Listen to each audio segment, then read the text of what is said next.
dans chacun des départements de notre région, le peuple occitan et catalan a envoyé un message d'espoir en élisant des élus et des maires Rassemblement national.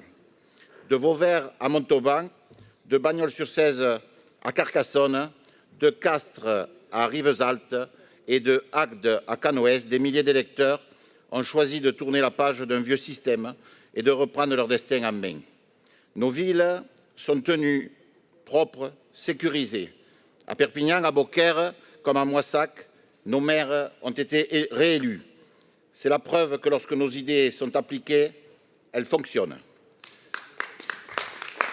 Madame la Présidente, lorsque vous êtes venue en grande pompe à Carcassonne il y a quelques jours, j'ai d'abord cru que c'était pour soutenir, par exemple, l'UQOAR, entreprise en grande difficulté, ou bien encore pour défendre les travailleurs qui se lèvent tôt, paient leurs impôts, leurs charges, leur carburant et contribuent chaque jour à la prospérité de notre région. Mais vous n'étiez pas venu pour cela. En témoigne l'inscription du premier vœu à l'ordre du jour de notre Assemblée. Vous êtes venu défendre le maintien de privilèges accordés depuis des années à des organisations syndicales millionnaires, disposant gratuitement de locaux financés par les contribuables carcassonnais. Ils refusent de partir, ce sont désormais des squatteurs, et les squatteurs n'ont pas leur place dans des locaux payés par les contribuables. Alors oui, nous les mettrons dehors.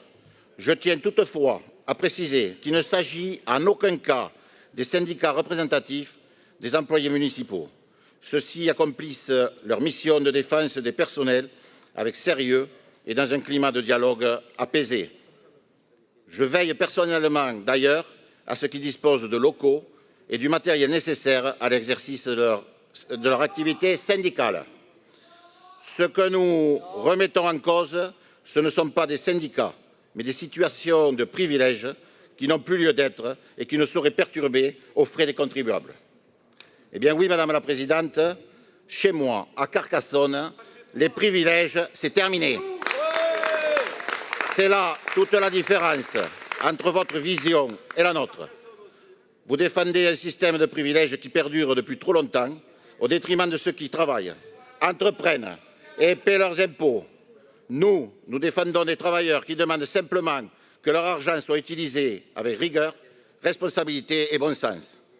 Madame la Présidente, chaque jour qui passe démontre que le peuple occitan et catalan aspire à l'alternance.